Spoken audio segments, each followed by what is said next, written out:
Good evening, and it's great to have you with us here in a very busy Tuesday night. All eyes on Wall Street and President Trump's tariffs. The market's closing down again late today, with President Trump now escalating his trade war against China. His sweeping tariffs on 60 countries going into effect tonight, and real tension now among some of the president's top advisors, now playing out in public. Elon Musk calling the president's top trade advisor dumber than a sack of bricks. And Republican senators on the Hill today asking serious questions about this tariff strategy. One asking, whose throat do I get to choke if this is wrong? The Dow dropping another 320 points today, down more than 4,500 points since the tariffs were announced. The S&P 500 down 79 points today. The Nasdaq down 335 points, more than 2% today alone. President Trump tonight saying trade negotiations with some countries are happening. On social media saying a high-level delegation from South Korea is on the way for talks. The White House says Japan is negotiating with the president's Treasury Secretary. Tonight, China refusing to bow. President Trump hit China with 34% tariffs. So China hit back with 34% retaliatory tariffs. President Trump telling China to drop that retaliation, if not hitting them with another major tariff at midnight tonight. This would effectively be a 104% tariff on all goods coming into the U.S. from China starting tonight. We're with home builders here in the U.S. this evening and what they say this will do to the cost of building a home and buying one here in the U.S. ABC senior political correspondent Rachel Scott leading us off tonight from the White House.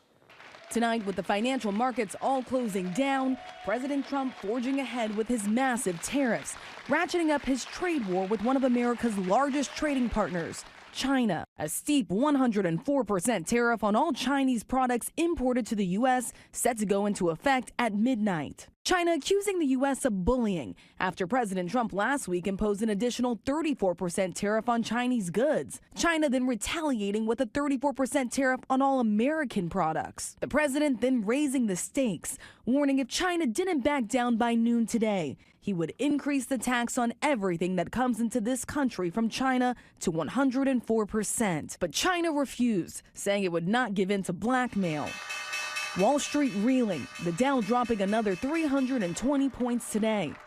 It has lost 4,579 points since President Trump announced his massive tariffs last week, down 10% in 4 days.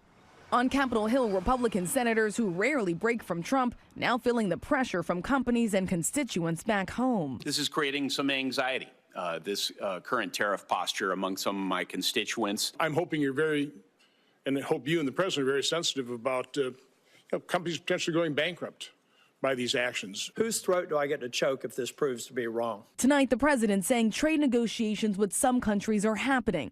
China wasn't one of them. Right now, Japan is flying here to make a deal.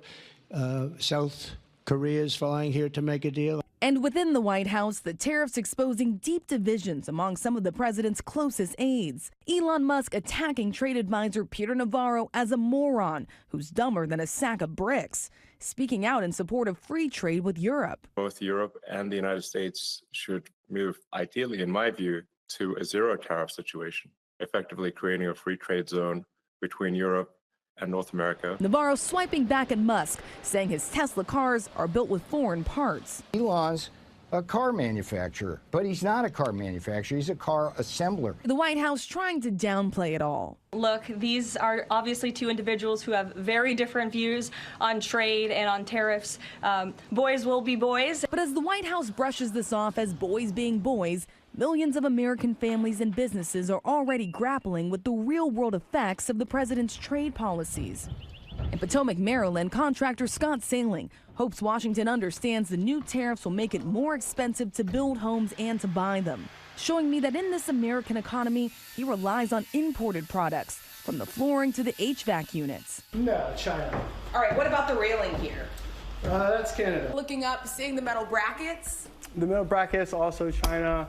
Nearly everything that it requires to build this home is made somewhere else. Yeah, absolutely. He says his costs are already rising because of the president's tariffs, and that means the cost of the price of the homes he builds will go up too. We've got anywhere from a 5 to 20% increase on our roofing materials, lumber materials, and metal. And so it's already here. Those tariffs, you'll just pass off to your consumers, your customers? I've got no choice but to. The president insists that these tariffs will bring manufacturing jobs back to the United States, but that could take years. And that contractor we spoke to says the reality is that these tariffs will make building and buying homes more expensive. And David, in just a few hours, the president's new round of tariffs on roughly 60 countries, including that 104% tariff on Chinese imports, is expected to go into effect. China calling it blackmail. Tonight, there is just no sense when or how this tariff war is going to end, David. Rachel Scott leading us off from the White House tonight. Rachel, thank you. We're going to turn